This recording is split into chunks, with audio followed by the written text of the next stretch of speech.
and welcome. I am JoeMagician, and today we'll be doing something a little different than my usual scripted videos, a preview of Game of Thrones Season 8. And rather than going character by character, we'll be talking about the things in the upcoming season we're most excited about and most dreading. And by we, I mean I have a special guest today who is graciously giving me some of her time. That guest is Sue the Fury, the editor-in-chief of Watchers on the Wall, mistress of whispers, and knower of all things Game of Thrones. Hello, Sue. Hello, I'm happy to be here today. How are you doing, Matt? Don't you mean Joe? The illusion is broken. No. God damn it, I always call you Matt on these things. Since when am I not allowed to? That's fine. Again, thank you for joining me. Before we get started, I just want to let you all know that even though Sue knows literally everything, we will not be talking about any of the leaks or special inside information she has heard whispered throughout her webs. We'll only be talking today about information available from the trailers and interviews, so no need to worry about any spoilers. Our lips are sealed. Yes. I promise. So I guess the first thing I wanted to talk about, the thing I'm excited about probably the most from this upcoming season, would be just kind of the reunions that a lot of characters are going to see. Like Arya and Gendry, Jon with basically most of his family, like Davos and Mel.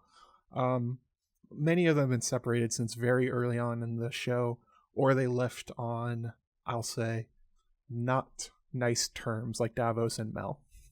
And I'm kind of interested to see, with only about 6 episodes to work with, what we'll be able to see from these characters, how they interact, and even if some of them will survive.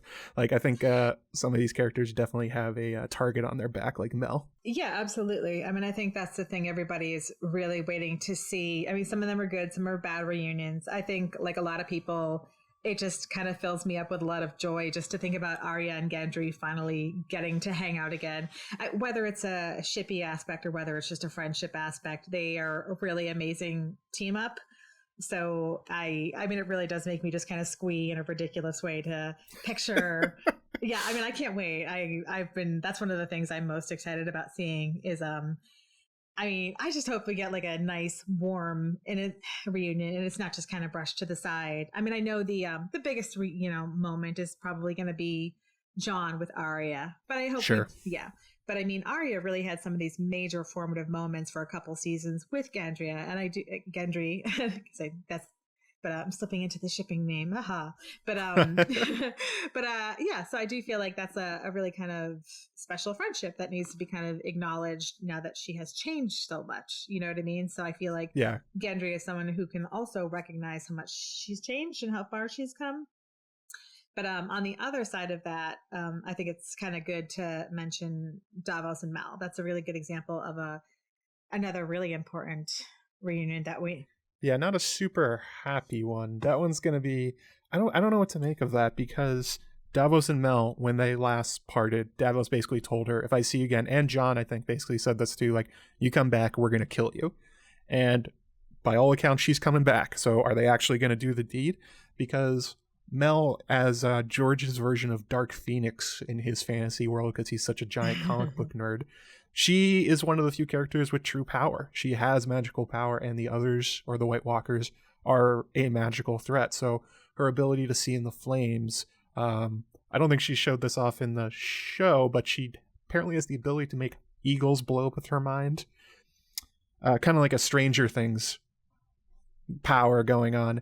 And also just the ability to make shadow babies, and her apparently extreme knowledge, as she is much, much older than she looks. So if you kill her, are you like, is there a chance you're dooming humanity by doing that? Like, it's like Davos and Jon are going to relive Stannis' choice with Shireen. Yeah, I mean, I think it's pretty clear Melisandre has a key role to play here. I mean, we're facing down an army of these beings that have very few vulnerabilities. Among them is fire. So we have a fire priestess who can control this. I mean, look at, just to go back to Stannis, Blackwater, he left Melisandre behind, and look what a disaster that turned out to be. So they cannot leave Melisandre behind this time. And I think as much as Davos wants to just tear her limb from limb, I think he knows what is at stake here. He will not sacrifice all of humanity for his own hatred, as much as it probably would just rip him up inside to let this woman live. So I think that he would probably just set it aside for, the days, the weeks, whatever it takes, and then go after her, possibly. Now, so that's how I tend to see it. But I also think, we have to remember Melisandre's scene with Varys, which too. she comes right out and says, I'm going to die in this horrible country, however she phrased it. She said, I'm going to die here just like you. So so we know that her and Varys kind of have this little unfinished business. And I do wonder a lot, like if the two of them will be seeing each other there at the end as well, because he is absolutely terrified of magic, and she doesn't have a lot of vulnerabilities, but he kind of is one of the few people who kind of looks her straight in the eye, and they speak very honestly with each other, and I find it just an interesting dynamic. And he, of course, is someone who very rarely lets anybody unnerve him, but one of the few people who has ever really freaked him out was Kinvara, the High Red Priestess. So now we have Melisandre, who also can get under his skin. And I just love that. I really, really want to see some more of that interaction. So maybe that's just kind of a selfish wish, but I would like to see the two of them kind of reuniting in this last season to have, I don't necessarily need for her to be his end, but I think I would kind of like to see them somehow connected there at the end. Yeah, sure. I mean, selfish desires is what this preview is all about. We're just talking about the things we're most excited about. I do think that Varys, Mel, and Davos are particularly characters that have not been played up so far in the trailers and the materials that have been released publicly. But like you're saying, they're definitely going to be major parts. I mean, a lot of people compare Jon to Stannis in ways that I don't like, but is probably true. So if that repeats itself, will they end up being the angel and devil on Jon's shoulder again? Especially as he starts, I'm assuming he's going to have to make hard choices about who lives and who dies, kind of like Robb Stark did at Whispering Wood when he had to let thousands of men die in order to take Jaime Lannister. Jon and Dany are in control, so they will have to make those decisions, and these two characters really represent morality in very different ways, so that'll be pretty cool to see. Yeah, I mean, I think that just kind of underscores that in, whether it's Game of Thrones or Song of Ice and Fire, there is no devil and angel. There's just bad choice and another bad choice. Which one of these is the less shitty choice? Which one of these is the less terrible choice that we are going to go with? And that's what it is at the end of the day. And it's not even which one is the more moral choice, is which one of these is going to cost fewer lives. And I think, oh man, imagine if Mel tries to burn Gendry again. She would, wouldn't she? She'd be like, oh hey, more king's blood. I did try to kill you. Oh, or she just tries to do it the sexy way again. I won't fall for this again, says Gendry, as he absolutely does. If she goes the full glamour, nice route, he might fall for it again. I've seen men fall for dumber things. So, I mean, she's Carice Van Houten. True. I mean, look at her. I'd fall for it. Who wouldn't? I mean, literally, who wouldn't? Yeah, I don't blame him. So, what's one thing that you're particularly excited about coming up this season? Let's see here. I think something that I'm just really anxious to see is to see how it's all. Of course, we all want to see how it's going to end, but I really want to see how it is going to break down in the end, because the actual breaking down of the kingdoms, because there's been a lot of talk about how the throne is going to wind up. We don't know if it's going to wind up with one unified 7 kingdoms. Are they going to break it back down into 7 kingdoms? There's 7 kingdoms plus the Riverlands, however you want to put it. I mean, are half the kingdoms going to be gone after they're devastated by the White Walkers? Who knows what's going to happen? I mean, there's a lot of discussion about, do they even work as a unified country? I mean, are they going to bring democracy? Yeah, are we bringing democracy to Westeros? So I just think that's a really interesting question. I worry that with only six episodes, we don't really have time to explore that kind of avenue, that topic. They might just go for a nice, simple, oh, we're just going to put Dany nice and pretty on the Iron Throne, and that's okay if it comes to that. But I feel like, in the books, that's something that ultimately they can probably explore in a more nuanced way. But, I am kind of anxious to see how that ultimate breakdown is going to be, because I think that's something we've all been wondering about for so long. That's true. And one thing that will definitely tell us which way that's going to go probably as we move through the season is that the only reason there is a united Westeros is because of Dragonfire and the Valyrians essentially being master overlord wizards over this entire country. If there ends up being a Tolkien-esque end of the age of magic, rise of the age of men, well, no humans have ever united the Seven Kingdoms before that didn't have extreme magic on their side. So if the dragons and the weirwoods and the White Walkers sort of go their own way, we're likely going to go back to the basic kingdoms, I would say. Although it's interesting to wonder who will actually survive in the end to do that. It really does depend on, because the North is basically next level screwed. They're basically going to lose everybody, probably a lot of the Riverlands, probably a lot of the Vale, because it seems like the White Walkers are making their way down to the Trident. So, which characters are even left in a position to make those decisions will be, imagine if instead of, I think a lot of people want to see Davos as a character that would take the reins of government as, a hand of a king like he used to be. What if it's just Cersei? What's just her left? How bad would that be? Oh, God.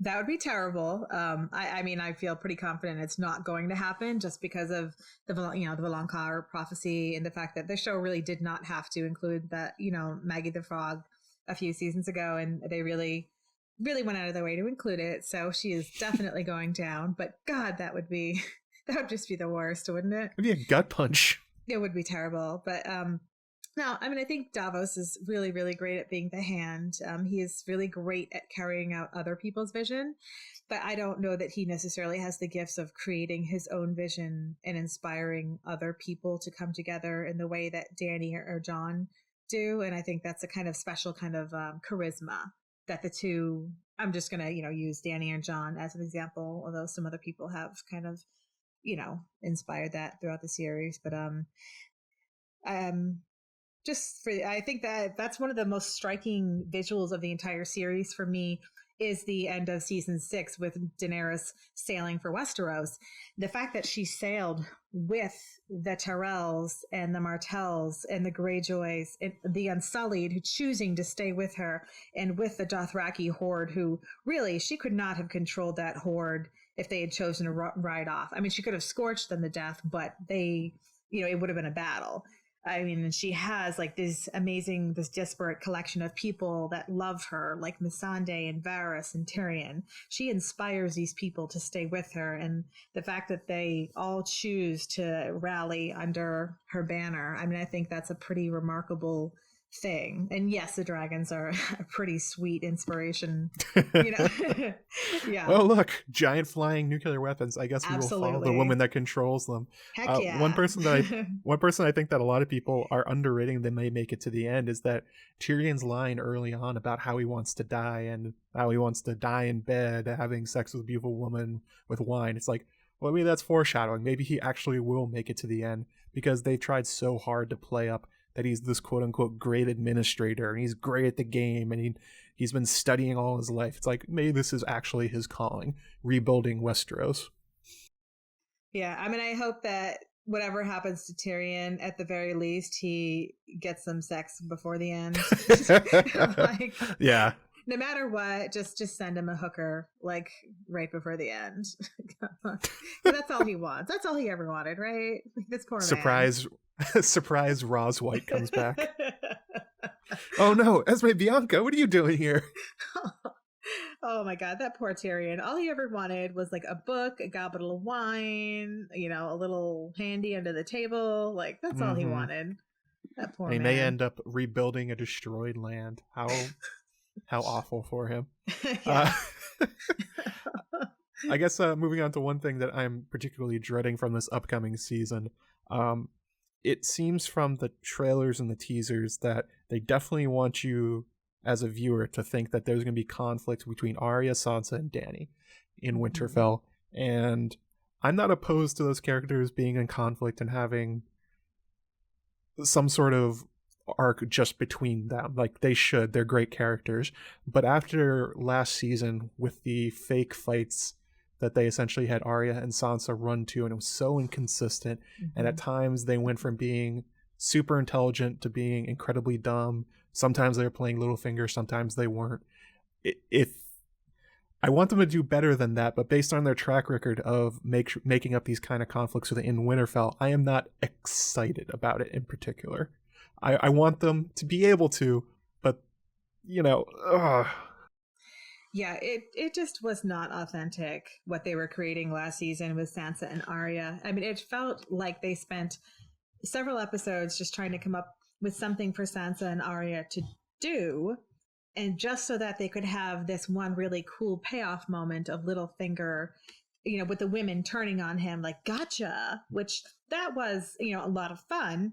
Oh, it was wonderful. It's not a good scene. It was great.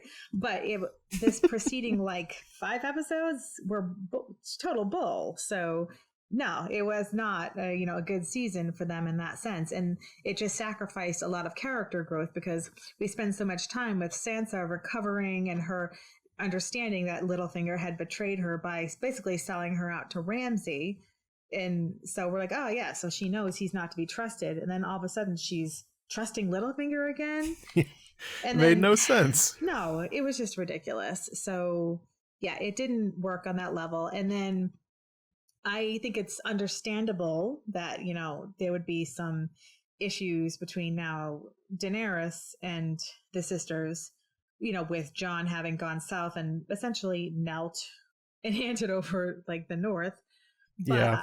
I think that whatever conflict there is, it's probably not going to last that long because, you know, Sansa and Arya, they're pretty smart women. Like we see in the trailer, there's a really cool shot of Sansa seeing the dragons. Oh, and, you know, and also Arya sees the dragons too. So clearly they know right off the bat that like these dragons are for real and that these are basically, yes, weapons. These are nuclear weapons that can save them. So they are going to understand Jon's motivations in saving the North. So as much as, you know, and I'm sure Sansa, you know, in particular will have some reservations about Jon kneeling, you know, they're not stupid. I think that a lot of them choosing that particular trailer footage of Sansa sort of looking suspiciously at Dany for those 3 seconds in the teaser, that was very particularly chosen. And I think it was just a trolling choice on HBO. Yeah, probably. It's absolutely a trolling choice because HBO, like the promo people, they know damn well that there is this shipping war going on in the fandom. They know, okay? So they know they're playing to that because they know it gets people talking and it gets people arguing and it gets people tweeting about it. It's Did it ever? Oh my God. People fall for it every time. They do every time. So I wouldn't buy into it and I just have, you know, I think I just have some faith that this time, you know, we only have 6 episodes and there's a whole lot happening. They're just they don't need to waste time. Whereas last season they did need to find something for Sansa and Arya to do with this. They really did. It was so frustrating. And you're right. Not only will Sansa and Arya be particularly protective of Jon, I mean, Arya in particular, it's her favorite member of her family that she hasn't seen in years. She's going to, no matter what, she's going to have some interest in what Jon is doing. But it seems like, at least from the trailer footage you were talking about with Arya looking at the dragons, I imagine that she's going to be impressed with Dany. Like, just from her reputation, how far she's come, and also because of Arya's love of Aegon's sisters, Visenya and Rhaenys, particular Visenya, the warrior queen of Westeros, basically. I would imagine that's what Arya's mind's going to snap to because they made such a big deal out of that in past seasons. So whatever conflict there is, I'm hoping it's just like like you said, where they're like, John, what the hell are you doing? You gave up your crown. We promised these guys you wouldn't do that. And he's like, yeah, but like points to dragons. And also girlfriend. Look how pretty she is. And they're like, yeah, we get it. All right, fine. Yeah, I mean, honestly, if I'm just wondering if they're going to be, if he's going to be like, guess what? We're getting married and I'm going to be her king consort, which is, you know what I mean? Like, because if they present that offer, that's a pretty legit offer. And that's at that point, he's not sort of disgraced. I don't know. Like, that's just the word I'm going for. You know what I mean? Like, that's kind of an equal standing. At that point, their king is like a king. I don't know if Dany would necessarily grant him that title. And obviously, we as viewers know that he has a pretty good claim on the Iron Throne himself. They don't know that, of course, because holy shit, it's about to get a lot more complicated.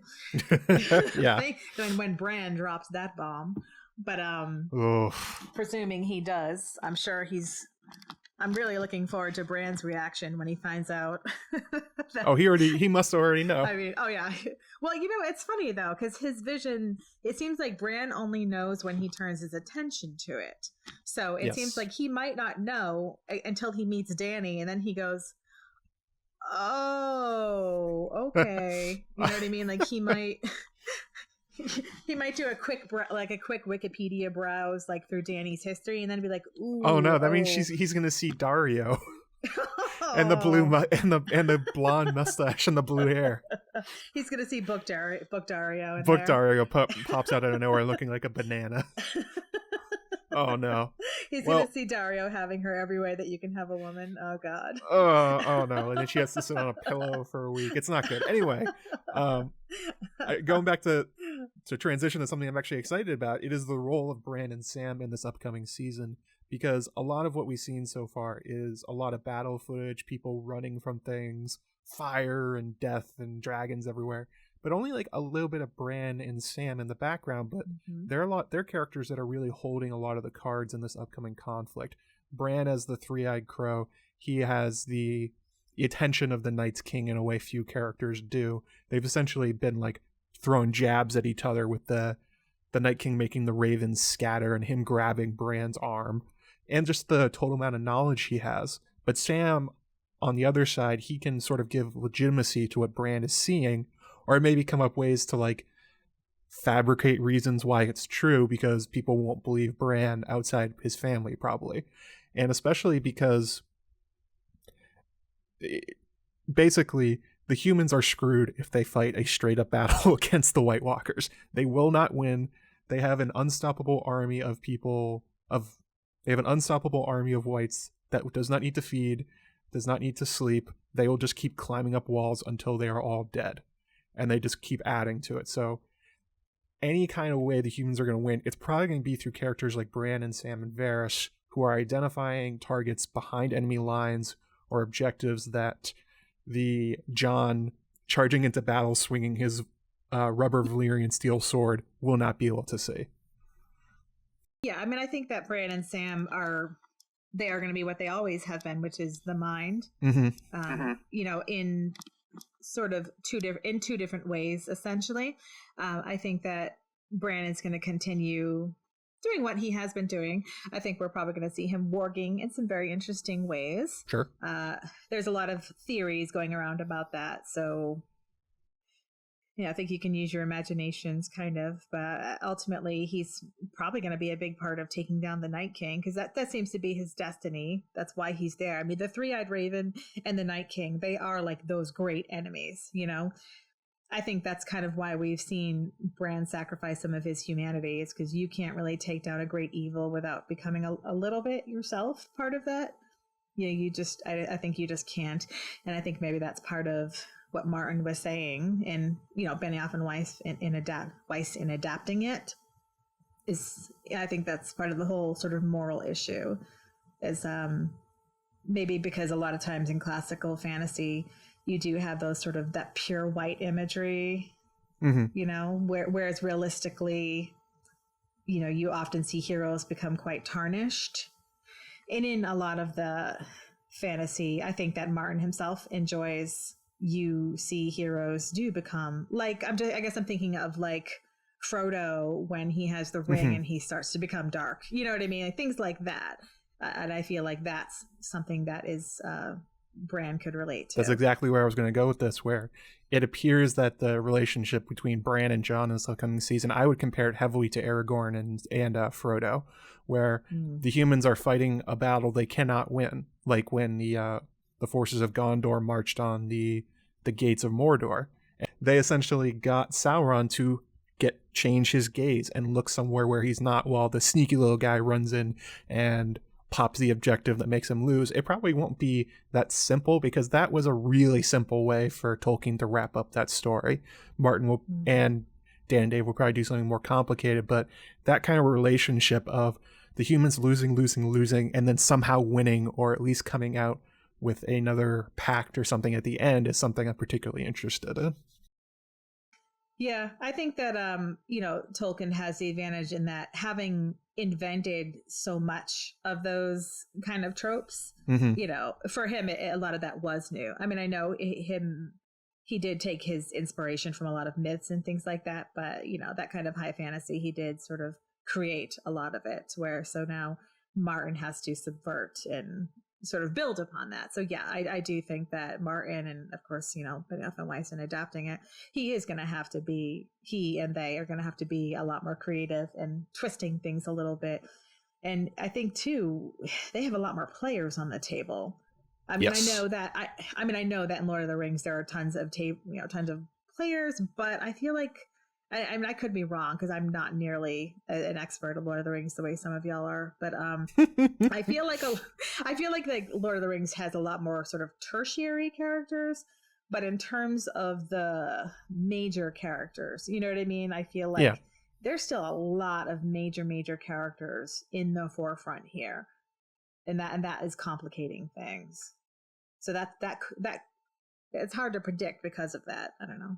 For sure, like when Aragorn marched on the gates of Mordor, there was no Cersei Lannister behind him. He had basically solved the humans being all a part of his alliance at once. So even on that front, that will not happen. So it'll be interesting to see. What about you? What's another thing you're excited to see this upcoming season? So something that I'm really looking forward to seeing, and I know this is kind of grim, but in the final season, we are going to see a ton of characters die. And while that is terrible, it's kind of exciting. And I am just, I guess this is a combination excitement / worry. I very much want to see them get deserving deaths, So, but, we have known these characters, like for me, it's been since about 2005. So, I've known these people, since before I was married, since before I was a mother, so, you know what I mean? Like it's one of those things where I have gone through so much in my life. I have changed so much as a person in going through this story. So it really is so much of a part of me that seeing some of them die, it will be like watching like a real person die. So like, I don't know. I can't wait to see the end of their journeys, and I just hope that they get the ends that they deserve. So I'm just really kind of excited to see where people are going to finish up. But I admit, I guess I'm kind of ghoulish. I'm just excited to see like the big finish for some of these people, because we've just been debating it for so long that it's like, come on, let's see it happen already. That's true. I mean, like, that is a pretty grim thing. I'm excited to see my favorite characters die, but like, I know what you're saying, and like a completion of arcs in a satisfying way, which is not something that we've really experienced in A Song of Ice and Fire and Game of Thrones yet. It's like, what would it finally be like? Like, even Ned, who died in the first book in the first season, like, his story has not ended, because we're still discovering his choices through like RLJ and how his children are relating to his memory. He's still going. Some of these characters in these arcs will definitively end, and that will be kind of cool to see. And I totally get what you mean, where it's like, I hope they don't just get like Thoros of Mird out of the story, where it was like attacked by Ice Bear, dies mostly so that he can't resurrect Beric or Jon anymore. It was like, oh, I mean, bye Thoros, I guess, but like, I understand why they did it, but it wasn't super satisfying.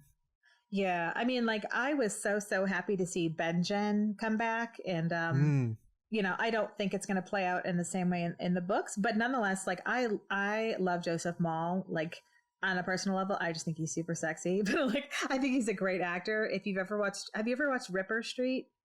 Nope. You should watch it. It's a really good show. He's in a couple of the seasons and he's so good. He's just a really good actor. So you should watch that show. But I was just so excited to see him come back to the show. But then it kind of like thorough. So it was like, in and out and kind of minimally satisfying. Like I was, but I mean, okay, so now we know he's down for the count, but yeah. He's another character doing the "Get down, Mr. President" to Jon. Yeah, pretty much. Just like diving in front of a death. It's like, all right, I guess that's how that goes. I guess just to kind of jump on the back of this, one thing I'm dreading that's related is that we're definitely going to see lots of characters die, but we're definitely also going to see many of them become resurrected as whites and then trying to attack their loved ones, their family members, their friends. And I'm not dreading it in terms of like it will be bad. I think it's just like going to break my heart. Like if Brienne or Jaime dies and then tries to kill the other, or if a Stark ends up as a white. I mean, almost certainly probably one of them will by the end of the series. I mean, other than a fire white like Jon. I mean, one under the control of the White Walkers. It won't be nice. It will be awful to see. It will hit me right in a very, very bad place. And I know it's going to happen, and I don't want it to. So just don't make it happen. I thought of that. I mean, I guess ages ago it occurred to me when we saw Hardhome and, we saw Carsey raised. It kind of occurred to me then, but then I didn't really think about it for a long time. And then I thought of it again when the trailer came and there's a shot of Brienne and Pod. And all of a sudden it hit me and I thought, oh my God, are they going to kill Pod and then have Brienne have to kill Pod like as a white? And then almost definitely. I felt like my head was going to cave in. Like oh my God, that horrible thought. Just, you know what I mean? Like get that evil out of my head. Oh my God. So yeah, I mean, I don't know if that specific scenario is going to happen, but we have people like you can see in the trailer, there's a point where Jaime yells Bronn. So when I think, oh God, is Bronn dying? I don't know, but like, is Bronn dying? So is Bronn going to be raised? And then we're going to have to kill Bronn. You know what I mean? It's like all over again. It's, oh gosh, people that we love and we're going to have to kill them twice. You know what I mean? It's like, yeah, it's really tough because the resurrections we've seen so far have been like characters we want to see more of. This is going to be the total opposite. To be like, no, just stay dead. Just go back down. It's fine. Somebody shoved dragon glass in your chest. It's cool. You're not going to be like this. But no, they're going to be the Walking Dead. They're going to be running after and trying to kill people, and it's going to be awful. Like I swear to God, what if Arya dies and Jon has to chop her head off? Yes, that would break me. Oh my God! And then this is something that you mentioned before. Like we have people like Arya carries a Valyrian steel dagger and Brienne carries like a Valyrian steel sword. What if one of them goes down? Like, what does that mean if you have a white carrying Valyrian steel or dragon glass, or what does that mean? I mean, and then my horrible thought following on that, because this is how my messed up mind works, is because so far all of the whites that have been raised in the usual manner, not Benjen. I know the Children of the Forest interfered with his resurrection, so that was not normal. But the usual ones, totally inhuman. But like, what if Brienne somehow goes down, and if she's raised, like, oh God, if she still has her sword, like if she somehow like tries to kill herself, that would that would ruin me. Like, that would absolutely ruin me if she, like, kills herself with her Valyrian steel. And it would make such good TV. They would have to do it. Right? God, why? Oh, God, or Arya with her dagger? Oh, God. Well, Arya will make it probably to the end of the battle with the foreshadowing about how she'll be sewing all through winter, and they'll find her with it clutched between her fingers. So she'll probably make it to the final battle at least. Yeah, I assume. That's what I've always thought that. Yeah, lying in the snow. They said with Needle. And her probably second lifing into Nymeria, like she always wanted. Oh. Why do you say these horrible things to make me sad? It's George R. R. Martin's fault. He's done this to me. So, do you have another thing you're dreading for the upcoming season, or is that good enough for both of us that we both just had a mini breakdown? I think the only it's kind of part of what I just mentioned, but one of my other kind of general concerns, it's not one specific thing, but it ties into what I was saying about the death scenes, but like, because I have a general concern about the fact that it's only 6 episodes and the fact that there's really no breathing room. And I'm worried that every scene is gonna be like 12 people in a room, and like there's no room to have like a nice quiet character based scene with like 2 people.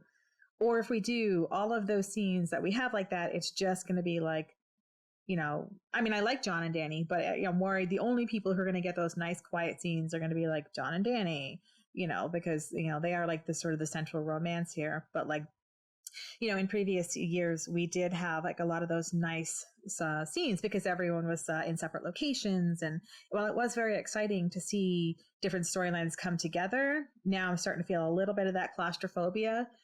And I kind of missed those moments where there was only 2 or 3 people in a scene, and you could, actors just really had some good space to work.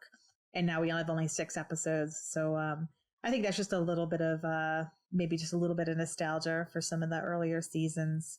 And we just got 6 episodes, so there might not be time for that. But that's kind of a minor concern. I guess I nitpick because I just really like those scenes where you get 2 or 3 actors just really going to town on a scene, with a lot of dialogue. I love a lot of dialogue, so that's me. Yeah, it's gonna be like the Avengers Infinity War problem, where they had all these great individual arcs like Thor Ragnarok and Black Panther, and then all of a sudden there's 15 stars on the screen, like you're saying, and it's like they can't all get time. And that was one thing, minor detour to Infinity War, like the snap didn't really hit me as hard because they had spent so little time on most of those characters in that movie. They had in previous movies, but there was only the ones they were really focusing on, or like the particularly heartbreaking ones like Peter Parker that like really drilled home. The rest of them were like, oh, that guy's dead, that guy's dead, that guy's dead. I don't want that. Let's not do Infinity War, I guess is what I'm saying. Yeah, for sure. Yeah, no, that's a really good way of putting it. Like, that's one of my sort of pet peeves.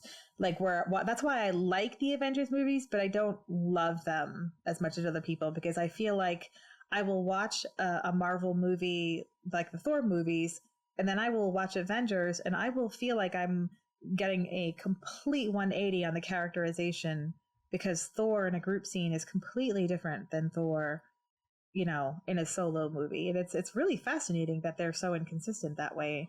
And I know fans have commented on that before, but MCU just seems completely unbothered. They just keep on they just keep on doing it, It's interesting. Yeah. So I wonder if we'll get the Thor Ragnarok version of like Brienne's arc. Yeah. Where it was this great middle part, but now we got to the end game.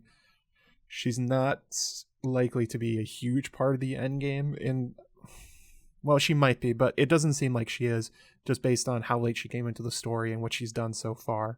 So it's like a character I truly love who will get maybe shortchanged just because they have to make these stories fit into 6 episodes. Yeah, I mean, I'm wondering if because of that they might just kill a bunch of people within the first like 2 episodes. So that I mean, I could be okay with it just because of that. There's a whole bunch of secondary and tertiary characters that you could, I can make that sacrifice. Yeah, I'll make that sacrifice for you. I'm just saying. Oh my god. Yep. Sue is cold-hearted. She's a Slytherin. This is how she thinks. I am. I'm sorry. I'm actually not sorry. So, there you go. Sorry, not sorry. Classic snake or spider behavior. There you go. So, I guess moving on to my last thing I'm excited about. This is something that I think reveals the the soft underbelly of Joe Magician, where the reforging of ice and what that would mean for, it's just a sword, obviously. It's just a large sword, who cares? But it's more than that. It's Ned Stark who left and never came back, and it could be like a symbolic healing of House Stark at the end of all of this. Like, maybe half the kingdom is like completely dead, and at the end of it we only get one guy walking back. Maybe it's like maybe it's even Sansa, maybe it's Arya going back and sitting under the heart tree and cleaning the sword like Ned used to. That would be something that I would really like to see as a fan, as like a fan service thing. Although I understand, and people have made this point, it makes no sense like practically why you would reforge ice. Oathkeeper and Widow's Wail are perfectly serviceable weapons. The only people that could handle ice are probably Brienne and Sandor, and one of them already has Valyrian steel, so why would you do it? I just hope with the inclusion of Gendry as Tobo Mott's apprentice, the guy in the books that actually melted ice into two swords. I mean, you can just melt it and then put it right back. It won't be the same sword, but you could just remake it, I guess. And I don't know. It's this kind of thing where I want the super happy ending where at least some part of what we love from early on in the show comes back. It's not everything's irrevocably changed forever and awful. Yeah, I mean, that's cute, but I know. No, I think the super happy, positive, optimistic thing will probably be rebuilding of Winterfell. Because I mean, it seems like it's getting wrecked just based on the trailer. Yeah. And yeah, I mean, there's no way it can survive that kind of attack.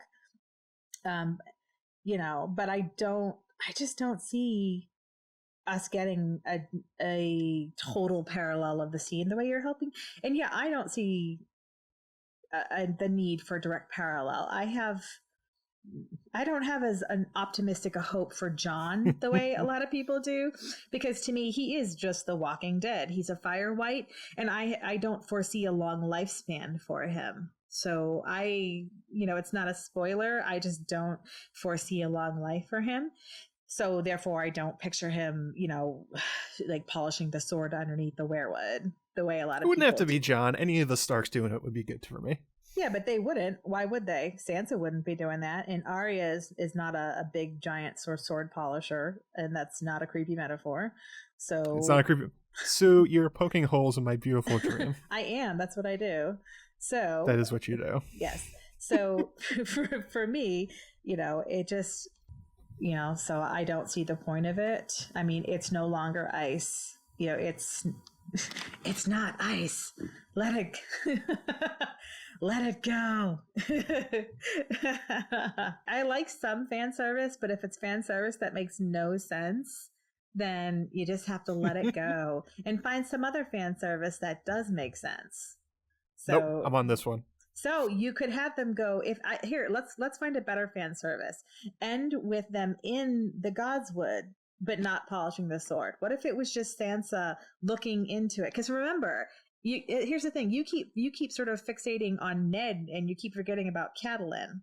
I do, and so does the show. That's true. Yeah. So what about Sansa in the Godswood? It's true.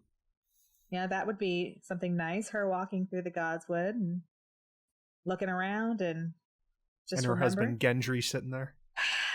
I don't care for that. That's just weird to me. Even though I don't really see Arya as the marrying type either, I still see Gendry as being like Arya's little friend. So I just can't. It's just weird. I'm not an anti-shipper, just so we're clear. Ship and ship alike. I'm totally for people shipping whatever they want to ship. And I just think that sword, and it should be Needle and Arya. That's a good ship. That would be a good one too. That would be a great interpretation of that. Yeah, let's go with that. Okay. Well, I'm gonna hope for my thing, but that would be anyway.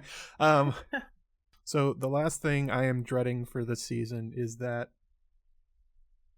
it appears that Cersei is so far removed from the utter destruction that Winterfell, the North, and the Riverlands are going to experience that I am severely worried that she is going to somehow fail her way to victory in this war, because she's the only one with an intact army since she bought the Golden Company, and she has Euron Greyjoy and his quote-unquote 1,000 ships on her side. She probably will be the only power left in Westeros after the White Walkers break through the neck. So it may end up being, and I will hate this so much, and I'm pretty sure it will happen, her super selfish, looking out only for herself, just totally asshole behavior will be rewarded, because she will be standing between the White Walkers and the rest of Westeros. Not because she wants to, not because she cares about anybody else, just because she's the only one left. And if she does, it will probably be her that's remembered as the great hero of the second long night, and not like the people that were probably actually behind whatever victory there is, like Bran or Sam, presumably Dany or Jon, Arya, all these characters that we like. It will then be Cersei. Yeah, I mean, that's just the way it goes. History is written by the victors. And she will be the victor for a while, but again, remember, we have the prophecy waiting for her, and she is probably not going to live long. She may not live long enough to write that history, so we don't know. She, just based on what we're seeing going off the trailer and all that good stuff, and what she said she planned to do last season, she may miss some of that big White Walker battle, thus preserving like the Golden Company and, her own kind of Lannister men, all that good stuff. But in the end, she's not going to win jack squat, because, her children are dead. She's lost Jaime, and she has that prophecy coming down on her. Younger and more beautiful queen is coming for her ass. So you just got to flip a coin. Is it Dany or Sansa at this point? Someone is coming for her. So, or Brienne. Yeah. Brienne's not a queen. I'm not one of those people who's like, it could be this person or this. No, it's, you at this point, it's probably just Dany, let's be realistic. I'm looking up this prophecy, the exact wording. Hang on. It's younger and more beautiful. Oh, until another younger and more beautiful. Hang on, let me get it. Queen you shall be until another younger and more beautiful. Yeah, some people interpret that as being she will be queen until somebody who is younger or more beautiful will cast her down. Not that person will be a queen herself. So that's how you could argue that maybe it'll be like Brienne, who is the most beautiful character of all inside. It's probably nonsense. Shh. But I mean, yeah, like if there's seriously like a statue to Cersei and she goes down as like the great hero for all time, I will hate everything about it, even though we will know she doesn't deserve it. I don't know, there'd be something just awful about that. That's just the way the world works, and it sucks, but that's how it goes. But that will run out eventually, and I think well, maybe we'll see. I don't know, it took a long time for Littlefinger's badness to come up to him. Like, he ended up going gray before he actually got caught by somebody being the jerk that he is. And like, it seems like George in particular really loves rewarding these kind of super selfish, out for themselves, total jackasses. At least for a while. Like you're saying. Not forever. Mm-hmm. Cersei will probably get her comeuppance like everyone does eventually, but I mean, most of A Song of Ice and Fire is the bad people winning while the good people run and hide. Yeah, I mean, I don't think we've seen anybody thwart their destiny in the books or the show. Sooner or later, they get it. It's like And Maggie the Frog's always right. Yeah, always right. Nobody thwarts their destiny. Nobody averts it. It's just the way it is. It's written. It's like a certain set of rules. Which makes you wonder, what are the White Walkers doing fighting? If they can see the future too, then don't they know they're going to lose? Or I don't know. Well, I mean, what have they really established that they can see? I mean, well, you can see the Green Seers. You can see Bran, which means he probably has some insight into that world. He was made from the Weirwoods and the Children, so he probably has some kind of their magic. And in my wildly popular Waymar Royce theory, a major part of that is I essentially fill in the gaps and say they probably are on the lookout for people like Jon and Dany in the same way everyone else is. They're looking for their Azor Ahai, their last hero figure in the prophetic way. So I would say they almost certainly have at least some insight into the future, which makes it interesting. They're still trying. Yeah, but everything you're saying is pretty speculative at this point. Shh. I believe you mean canon. It's a good theory. I think it's a very good theory.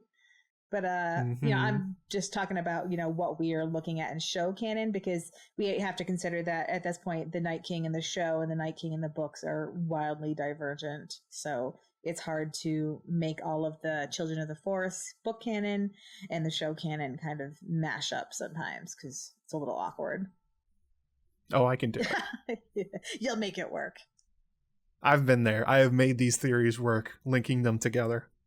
Yeah, just cram them in there. It's like a Glee mashup.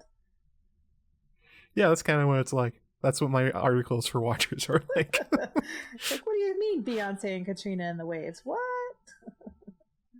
Just make it work. There's a reference. It's like, unfortunately, very specific and accurate. All right, so that looks to be just about everything we want to talk about here. We talked about reforging of ice, Arya and Gendry shipping, Bran and Sam being the super black ops behind the scenes, how Cersei's probably going to fail her way to victory, all this fun stuff. So I want to thank you very much, Sue, for coming on. Why don't you tell the audience what's coming up with you and Watchers on the Wall for this season? Okay, well, with Watchers on the Wall this year, you can expect all of the usual goodies you get from us with our recaps and all of the good stuff. AskJoeMagician is bringing back his tweet recaps every week, so I think that's always maybe my favorite part of the year. And of course, coming back this summer, we have Con of Thrones. You can look forward to more. Yes. You can look forward to more guest announcements coming up in the near future, and the programming announcements. And yes, that's been really exciting. In the last couple of weeks, we've done a ton of work on that. I think you've probably seen a lot of people talking about their the acceptance of their programming submissions. And I don't know, that's been pretty amazing, because I think it's probably been the best year yet for the submissions for fan-led programming. I mean, it's making my job very easy, because you guys are submitting so much good stuff. We don't even have to create that much. You're kind of doing it for us. Yeah, so that's awesome. I'm very, very excited, and I think it is going to be freaking amazing in Nashville this year. I'm stoked. I hope you are too. So yeah, looking forward to the new season. And of course, we have the official Watchers on the Wall podcast and Nightscast that will be doing previews for every episode. I'm going to teach Sam how to stream. This is going to work. Maybe. We'll see. I think it's going to work. It's going to be amazing. Every Sunday night, they're going to be doing a live stream every Sunday night before every new episode. So y'all can look forward to that, getting hyped up for the new episodes. Come and join us at the site, Watchers on the Wall. And yeah, that's going to be a good time. Thanks for coming, Sue. All right. Goodbye, everyone. Thank you. And that does it for my Season 8 preview with Sue the Fury. If you enjoyed that content and want to see more, make sure you show up for the after the episode streams I'll be hosting on my channel directly after the episode ends for about a half hour to an hour. Rapid reactions, talking to the chat, seeing what we were all excited about, and a little bit of preview of what will be coming up in my review episodes during the week. For upcoming content, you can also look forward to the collaboration I did with Gray Area, where we talk about who the Night King really wants to kill. And hopefully right before the season starts, I should be getting out part 2 of my Killing of a Ranger theory. And I wanted to thank my patrons for this. My Archmaester patrons, Lady Shar, Steven Stark, Sanrixian, Notacast, Yohann, Kasey Duhon, BryndenBFish, Veronica F, June Coates, and Anissa. And to my blue wizard, Pandora 1777, and my brown wizard, Mr. Skillen. Thanks very much for your support. I'll see you guys next time.